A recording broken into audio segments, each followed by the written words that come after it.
এই মুহূর্তে একবার আমি রঞ্জন বাবুর কাছে যাব, যুগ্ম রাজ্য সম্পাদক আইএমএ, তার কাছে একবার যাব একদম এই এলিমেন্টাল প্রশ্নটা নিয়ে যে আমরা প্রথমে দেখেছিলাম সাসপেন্ডেড, আপনাদের অনুমোদনেই তারপর রাজ্য মেডিকেল কাউন্সিল সেটা শিলমোহর দেয় এবং তারপর আজকে আবার রেজিস্টার্ড আবার রিমুভড। এটা কি খেলা চলছে রঞ্জন বাবু? সন্দীপ ঘোষ তো এখানে মিস্টার ইন্ডিয়ার মতো কাজ করছেন, আর পশ্চিমবঙ্গ রাজ্য মেডিকেল কাউন্সিলটা হচ্ছে মনোজদের অদ্ভুত বাড়ি, যেখানে কি যে ঘটছে কেউ জানে না। তিনি অমনিপোটেন্ট, অমনিপ্রেজেন্ট এন্ড অমনিসিয়েন্ট, তিনি হচ্ছেন সর্বশক্তিমান, একমেব অদ্বিতীয়ম। এবং আমরা যদি দেখি যে বেঙ্গল মেডিকেল অ্যাক্ট যেটা আছে 1914 সালের, সেই আইন অনুযায়ী যেভাবে আপনাকে বরখাস্ত করা প্রয়োজন সন্দীপ ঘোষকে, সেটা তিনি করেননি। ডক্টর সুদীপ্ত রায়, যিনি পশ্চিমবঙ্গ রাজ্য মেডিকেল কাউন্সিলের সভাপতি, তিনি মৌখিকভাবে রেজিস্ট্রারকে জানিয়েছেন এবং তার উপর ভিত্তি করে সন্দীপ ঘোষের রেজিস্ট্রেশন বাতিল হয়েছে। অথচ ভেতরে যদি সার্চ করা হয় তাহলে সেই ডার্ক ওয়েবের মতো তার নামটা ভেসে উঠছে এবং এটা কোনো আইনগত পদ্ধতি নয়। মৌখিকভাবে জানিয়েছেন, আপনি বললেন মৌখিকভাবে জানিয়েছেন, তাতেই বাতিল হয়েছে।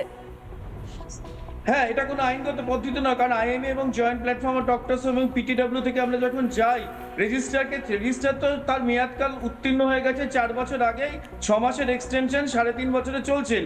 তিনি তো কথাবার্তাও ঠিকমতো বলতে পারছেন এবং তার কথার কোনো সামঞ্জস্য নেই।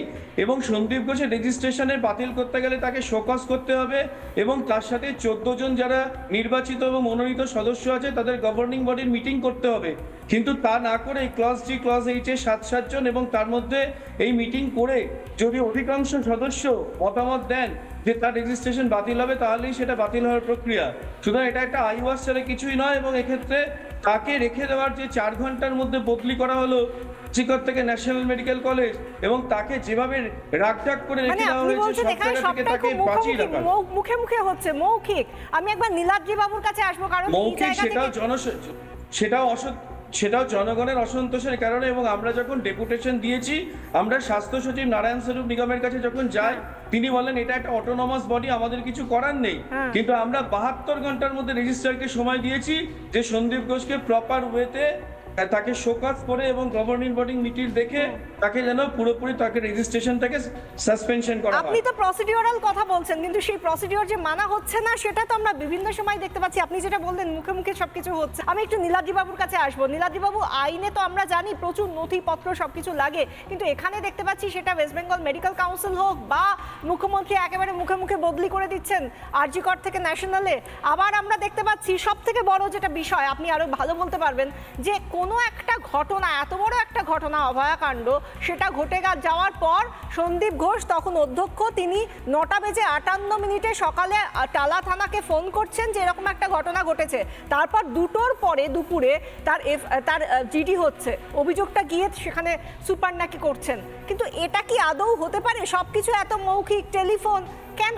এটা কি আদৌ গ্রহণযোগ্য? আইনজীবী হিসেবে আপনার কি মনে হয়? আমি একটা করে বলছি।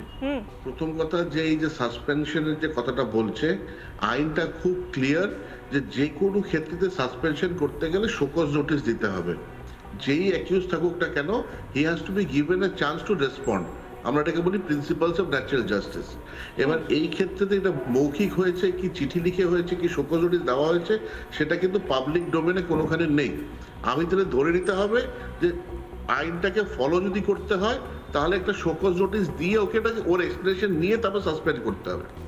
এবার যদি সেকেন্ড পার্টটাতে আসি আপনার প্রশ্নটার, যেখানে আপনি বলছেন যে সন্দীপ ঘোষ 9:35 ফোন করেছিল, তারপর 2টোর সময় গিয়ে এফআইআর হয়েছে। হ্যাঁ, delay in FIR is definitely there, supreme কোর্টও বলেছে ডিলে ইন এফআইআর হয়ে। কিন্তু এখন যেটা দেখতে হবে, যেহেতু সিবিআই জিনিসটা করছে, সিবিআই এর কাছে 90 দিন টাইম আছে আন্ডার দি ভারতীয় নাগরিক সাক্ষরতা নিয়ম, যেটা নতুন আইনটা আছে, 90 ডেজ টাইম আছে ইনভেস্টিগেশনটাকে কমপ্লিট করার জন্য। আর আমাদের আরেকটা জিনিস মাথায় রাখতে হবে যে সন্দীপ ঘোষ যে কেসটাতে অ্যারেস্ট হয়েছে, এটা কিন্তু দুর্নীতির কেসে অ্যারেস্ট হয়েছে না, দুটো কেসেই অ্যারেস্ট হয়েছে। প্রথমে দুর্নীতির কেসে অ্যারেস্ট হয়েছেন, তারপর ধর্ষণ ও খুনের ঘটনাতেও অ্যারেস্ট হয়েছেন। হ্যাঁ, বাট ওখানে অ্যালিগেশনটা কি ওনার এগেইনস্টে? ওখানে অ্যালিগেশনটা হবে ফর ডিস্ট্রাকশন অফ এভিডেন্স এবং লার্জার কনস্পিরেসি, বৃহত্তর ষড়যন্ত্র, for not allowing the investigation to proceed. এই যে সেকশনটা রয়েছে, যেটা আগে সেকশন 120 ছিল আইপিসিতে, এই সেকশনটা আমার মনে হয় সিবিআই কে প্রুফ করতে খুব টাফ হবে। কারণ এই সেকশনটা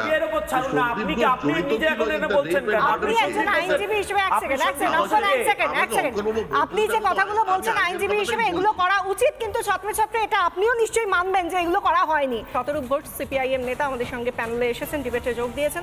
শতরূপ, আপনার কাছ থেকে জানতে চাইবো যে যিনি বলছেন মেয়েকে হারিয়ে যদি মুখ্যমন্ত্রী এই ব্যবস্থাটা আগে নিতেন তাহলে সন্তান হারা হতেন না, কিন্তু মুখ্যমন্ত্রী কিন্তু একই অবস্থান, তিনি জানলে এত কিছু হতোই না, তিনি তো কিছু জানতেনই না। দেখুন, ডক্টর আক্তার আলী যখন ওনাকে জানিয়েছিলেন বা ওনার দপ্তরকে জানিয়েছিলেন সন্দীপ ঘোষের দুর্নীতির কথা, তখন সন্দীপ ঘোষকে শাস্তি দেওয়ার বদলে আক্তার আলীকে শাস্তি দিয়েছিলেন। যদি মমতা বন্দ্যোপাধ্যায়ের কাজটা সেদিন করতেন কারুর হয়ে, মানে সিপিএমের হয়েও না, বিজেপির হয়েও না, টিএমসির হয়েও না, কারুর হয়ে না, খালি যদি মুখ্যমন্ত্রী হিসেবে ওনার করণীয় কাজটুকু উনি করতেন তাহলে মেয়েটি আজকে বেঁচে থাকতো। মমতা বন্দ্যোপাধ্যায় দায়ী এই মৃত্যুর জন্য। আমি আস্তে আস্তে শুনছিলাম আলোচনাগুলো, আমি কতগুলো কথা বলছি। প্রথম কথা হচ্ছে এই যে শোকজ যেদিন সন্দীপ ঘোষে করা হয়েছিল সেদিনই আমি প্রশ্নটা করেছিলাম, বোধহয় খুব সম্ভবত আপনাদের চ্যানেলেও বা অন্যত্র। ধরুন, মানে এদের তঞ্চকতাটা কীরকম দেখুন। যতদিন লোকটা জেলের বাইরে ছিল 10-12 দিন ধরে তাকে ইনভেস্টিগেট করা হচ্ছে, প্রথমে 4 দিন রাজ্যের পুলিশ, তারপর 10-12 দিন সিবিআই, 15-16 দিনে শোকজ করলো না। অ্যারেস্ট হয়ে যাওয়ার পরে সে জেলে চলে গেল, তারপরে তাকে শোকজ করছে, করে বলছে 3 দিনের মধ্যে উত্তর দাও, নাহলে তোমাকে আমরা সাসপেন্ড করবো, তোমার বিরুদ্ধে ব্যবস্থাটা নেব। জেলে গিয়ে ওকে শোকজের চিঠিটা দিয়ে আসবেই বা কে, আর জেল থেকে শোকজের উত্তরটাই বা দেবে কে? মানে আমি এটা বলার চেষ্টা করছি, এই সুদীপ্ত রায়রা মেডিকেল কাউন্সিলের মাথায় বসে সন্দীপ ঘোষের বিরুদ্ধে ব্যবস্থা নেওয়ার নাটকটাও এমনভাবে সাজালো যে নামকা বাস্তে ওরা সাসপেন্ড করলেও সন্দীপ ঘোষ যেদিন কোর্টে গিয়ে বলবে দেখুন আমি তো জেলে ছিলাম, আমাকে শোকজ করছে, আমি কী করে উত্তর দেবো, কী করে কী হবে, সেই মুহূর্তে সাসপেনশনটা কোর্ট থেকে কোর্টের নির্দেশে উঠে যাবে। মানে সাজিয়েছিলই, মানে কি বলছে বুঝতে পারছেন, ইচ্ছে করে আপনাকে নোবল দিয়েছিল যাতে আপনি বেরিয়ে গিয়ে 6টা মারতে পারেন। এই হচ্ছে এদের তঞ্চকতা। 2 নম্বর কথা হচ্ছে, আমি আস্তে আস্তে শুনছিলাম ডাক্তারবাবু বলছিলেন, সঠিকভাবেই বলছিলেন, যারা মৌখিক নির্দেশের বেসিসে সাসপেন্ড করা হয়েছে বা রেজিস্ট্রেশন বাতিল করা হয়েছিল, আরে মেডিকেল কাউন্সিলটাই তো চলছে মৌখিকভাবে। এই যে মানস চক্রবর্তী বলে যে রেজিস্ট্রার, যে সে কীভাবে রেজিস্ট্রার হয়ে আছে, আমি যদি খুব ভুল বলি উনি আমায় ঠিক করে দেবেন, তাকে তো সুদীপ্ত রায় 6 মাস অন্তর অন্তর মুখের কথা এক্সটেনশন দিয়ে রেজিস্টার করে রেখে দিয়েছে। কোথাকার নির্বাচিত রেজিস্ট্রারে? মেডিকেল কাউন্সিল যে আবার তৈরি হয়েছিল, কীভাবে তৈরি হয়েছিল আমরা জানি না, আমরা দেখিনি। কীরকম জাল ব্যালট পেপার ছাপিয়ে জাল নির্বাচন করে তৃণমূল কংগ্রেসের এই তথাকথিত ডাক্তারগুলো এই মেডিকেল কাউন্সিলকে বানিয়েছে। এই শান্তনু সেন, অভিক দে, বিরূপাক্ষ, সুদীপ্ত রায় থেকে শুরু করে সুকান্ত রায়, এই সবকটা ক্রিমিনাল মিলে কীভাবে বানিয়েছে। আমার কাছে সেই ব্যালট পেপারের কপি আছে, আপনারা চাইলে এখন দেখাতে পারি। অর্জুন দাশগুপ্ত ওখানে প্রার্থী ছিলেন বামপন্থী প্যানেলে, অর্জুন দাশগুপ্তর নামটা ব্যালট পেপারে রাখেনি, সিরিয়াল নাম্বার অনুযায়ী তার 11 নম্বরে নাম থাকার কথা। 1 নম্বরে যার নাম ডক্টর বিশ্বজিৎ ভাদুরী, তিনি বেচারা তার নামটাকে আরেকবার 11 নম্বরে রেখে দিয়েছে।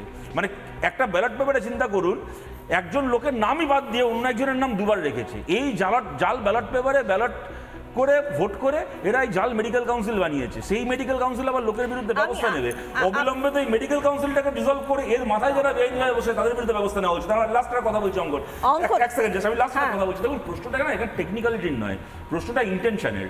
আজকে সন্দীপ ঘোষকে যে তৃণমূল গভর্নমেন্ট বাঁচাতে চায়, এই ইন্টেনশন তো মমতা বন্দ্যোপাধ্যায় পরিষ্কার করে দিয়েছেন একদম প্রথম দিন, যেদিন উনি বলেছিলেন যে সন্দীপ ছাড়তে চাইছে কিন্তু ওকে আমি ন্যাশনালের মাথায় আবার বসালাম। যে সন্দীপ ঘোষ 2018 সালে হংকংয়ে একজনকে মোলেস্ট করে, একজন পুরুষ হেলথ স্টাফকে মোলেস্ট করে জেল খেটেছিলেন, সেই লোকটাকে, একজন মোলেস্টারকে, জেল খাটা মোলেস্টারকে মমতা বন্দ্যোপাধ্যায় আরজি করের মতো মেডিকেল কলেজের মাথায় প্রিন্সিপাল করে বসালেন। কিন্তু আপনি এটা কি করে বলছেন? কেন আমি আবার বলছি, যিনি রাজ্যে ঘটে যাওয়া এতগুলো স্ক্যামই জানেন না, তিনি হংকং এ কি হয়েছে সেই স্বাস্থ্যমন্ত্রী কি করে জানবেন? এটা তো ভাবতে হবে। আপনাকে একটা কথা বলি, কি করে জানবেন এগুলো? একটা কথা বলি, কোনো সরকারি চাকরি না, একটা পিয়নের পোস্টে, গ্রুপ ডি পোস্টে যখন কেউ সরকারি চাকরি পায় না, তারও ব্যাকগ্রাউন্ড ভেরিফিকেশন হয়, পুলিশ ভেরিফিকেশন হয়। আর সেখানে গেজেটেড র্যাঙ্কের একজন অফিসার, হংকংয়ে একজন ভারতীয় নাগরিক গ্রেপ্তার হচ্ছে মানে জানবেন ভারতের এমবাসিতে তার খবর আছে, প্রত্যর্পণ করা হয়েছে পরবর্তীকালে তাকে, ভারত সরকারের মাধ্যমে প্রত্যর্পিত হয়েছে। পশ্চিমবঙ্গ সরকার জানতো না? একটা গ্রুপ ডি কেরানির যেখানে ব্যাকগ্রাউন্ড ভেরিফিকেশন হয়, পুলিশ ভেরিফিকেশন হয়, সেখানে গেজেটেড র্যাঙ্কের অফিসারের পোস্টিং দেওয়া হলো সন্দীপ ঘোষকে ভেরিফিকেশন ছাড়া, এগুলো না জেনে। আর রাজ্যপালের বিরুদ্ধে একজন নাকি মোলেস্টেশনের কেস করেছে, মমতা বন্দ্যোপাধ্যায় বলছেন আমার একা রাজভবনে যেতে এখন ভয় করে, রাজ্যপালের বিরুদ্ধে মোলেস্টেশনের কেস হয়েছে বলে। আর সন্দীপ ঘোষ মোলেস্টেশন করে জেল খেটেছে, ওর কাছে একা পায়ের প্লাস্টার করতে যেতে আপনার ভয় করতো না? সুতরাং এই যেগুলো করেছে মমতা বন্দ্যোপাধ্যায়, আরে মুখ্যমন্ত্রী স্বয়ং সন্দীপ ঘোষের পেছনে রয়েছে। আর সন্দীপ ঘোষ যদি এখন জেলে বসে মুখ খুলে দেয়, এদের বিপদ আছে।